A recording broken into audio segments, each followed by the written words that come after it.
اور اے نبی، ان کو آدم کے دو بیٹوں حابیل اور قابیل کے حالات جو بالکل سچے ہیں پڑھ کر سنا دو کہ جب ان دونوں نے بارگاہ الہی میں ایک ایک نیاز پیش کی تو ایک کی نیاز تو قبول ہو گئی اور دوسرے کی قبول نہ ہوئی۔ تب قابیل حابیل سے کہنے لگا کہ میں تجھے قتل کر دوں گا۔ اس نے کہا کہ اللہ پرہیزگاروں ہی کی نیاز قبول فرمایا کرتا ہے، اگر تو مجھے قتل کرنے کے لیے مجھ پر ہاتھ چلائے گا تو میں تجھ کو قتل کرنے کے لیے تجھ پر ہاتھ نہیں چلاؤں گا۔ مجھے تو اللہ رب العالمین سے ڈر لگتا ہے، میں چاہتا ہوں کہ تو میرے گناہ کو بھی سمیٹ لے اور اپنے گناہ کو بھی، پھر تو اہل دوزخ میں سے ہو جائے، اور ظالموں کی یہی سزا ہے۔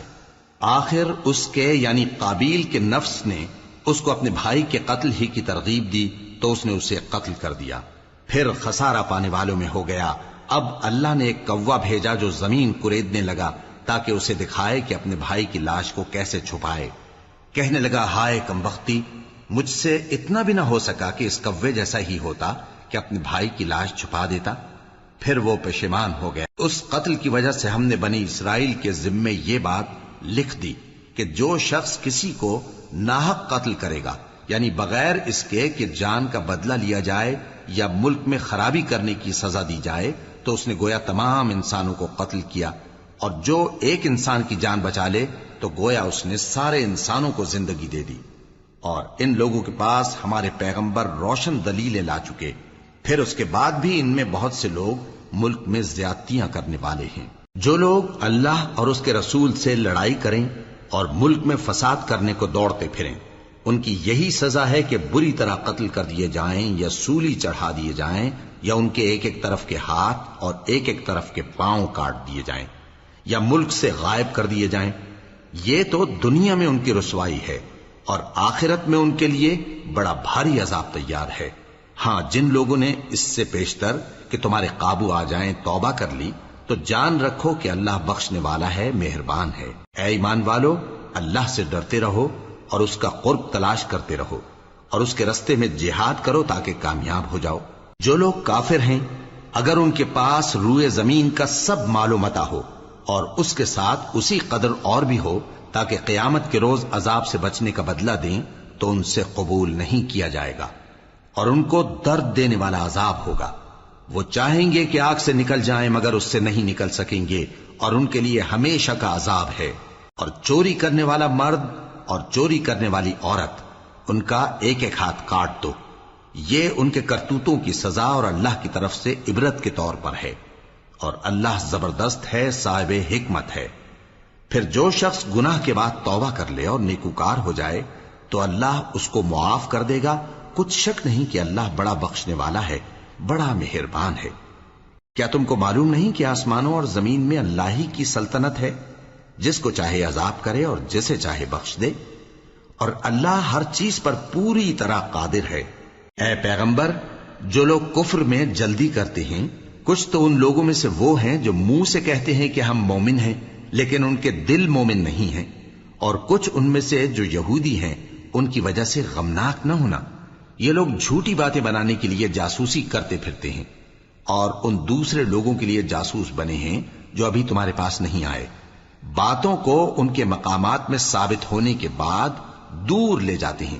لوگوں سے کہتے ہیں کہ اگر تم کو یہی حکم ملے تو اسے قبول کر لینا، اور اگر یہ نہ ملے تو اس سے بچنا، اور جس کو اللہ گمراہ کرنا چاہے تو اس کے لیے تم اللہ کی طرف سے ہدایت کا کچھ بھی اختیار نہیں رکھتے۔ یہ وہ لوگ ہیں جن کے دلوں کو اللہ نے پاک کرنا نہیں چاہا،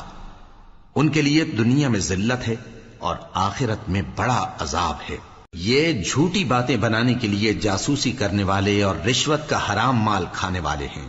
اگر یہ تمہارے پاس کوئی مقدمہ فیصل کرانے کو آئیں تو تم ان میں فیصلہ کر دینا یا روگردانی کر لینا،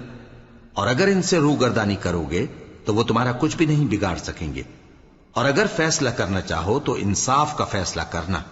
کہ اللہ انصاف کرنے والوں کو دوست رکھتا ہے۔ اور یہ تم سے اپنے مقدمات کیوں کر فیصل کرائیں گے جبکہ خود ان کے پاس تورات موجود ہے جس میں اللہ کا حکم لکھا ہوا ہے۔ یہ اسے جانتے ہیں، پھر اس کے بعد اس سے پھر جاتے ہیں، اور یہ لوگ ایمان ہی نہیں رکھتے۔ بے شک ہم نے تورات نازل فرمائی جس میں ہدایت اور روشنی ہے، اسی کے مطابق انبیاء جو اللہ کے فرما بردار تھے یہودیوں کو حکم دیتے رہے ہیں، اور مشائخ اور علماء بھی، کیونکہ وہ اللہ کی کتاب کے نگہبان مقرر کیے گئے تھے اور اس پر گواہ تھے، یعنی حکم الہی کا یقین رکھتے تھے۔ سو تم لوگوں سے مت ڈرنا اور مجھی سے ڈرتے رہنا، اور میری آیتوں کے بدلے تھوڑی سی قیمت نہ لینا، اور جو اللہ کے نازل فرمائے ہوئے احکام کے مطابق حکم نہ دے تو ایسے ہی لوگ کافر ہیں۔ اور ہم نے ان لوگوں کے لیے تورات میں یہ حکم لکھ دیا تھا کہ جان کے بدلے جان، اور آنکھ کے بدلے آنکھ، اور ناک کے بدلے ناک، اور کان کے بدلے کان، اور دانت کے بدلے دانت، اور سب زخموں کا اسی طرح بدلہ ہے۔ اب جو شخص بدلہ معاف کر دے وہ اس کے لیے کفارہ ہوگا، اور جو اللہ کے نازل فرمائے ہوئے احکام کے مطابق حکم نہ دے تو ایسے ہی لوگ بے انصاف ہیں۔ اور ان پیغمبروں کے بعد انہی کے قدموں پر ہم نے عیسیٰ ابن مریم کو بھیجا جو اپنے سے پہلے کی کتاب تورات کی تصدیق کرتے تھے، اور ان کو انجیل عنایت کی جس میں ہدایت اور نور ہے، اور تورات کی جو اس سے پہلی کتاب ہے تصدیق کرتی ہے، اور پرہیزگاروں کو راہ بتاتی اور نصیحت کرتی ہے۔ اور اہل انجیل کو چاہیے کہ جو احکام اللہ نے اس میں نازل فرمائے ہیں اس کے مطابق حکم دیا کریں، اور جو اللہ کے نازل کیے ہوئے احکام کے مطابق حکم نہ دے گا تو ایسے لوگ نافرمان ہیں۔ اور اے پیغمبر، ہم نے تم پر سچی کتاب نازل کی ہے جو اپنے سے پہلی کتابوں کی تصدیق کرتی ہے اور ان سب پر نگہبان ہے، تو جو حکم اللہ نے نازل فرمایا ہے اس کے مطابق ان کے درمیان فیصلہ کرنا، اور حق جو تمہارے پاس آ چکا ہے اس کو چھوڑ کر ان کی خواہشوں کی پیروی نہ کرنا۔ ہم نے تم میں سے ہر ایک ملت کے لیے ایک دستور اور ایک طریقہ مقرر کیا ہے، اور اگر اللہ چاہتا تو تم سب کو ایک ہی شریعت پر کر دیتا، مگر جو حکم اس نے تم کو دیے ہیں ان میں وہ تمہاری آزمائش کرنا چاہتا ہے۔ سو نیک کاموں میں آگے بڑھو، تم سب کو اللہ کی طرف لوٹ کر جانا ہے، پھر جن باتوں میں تم کو اختلاف تھا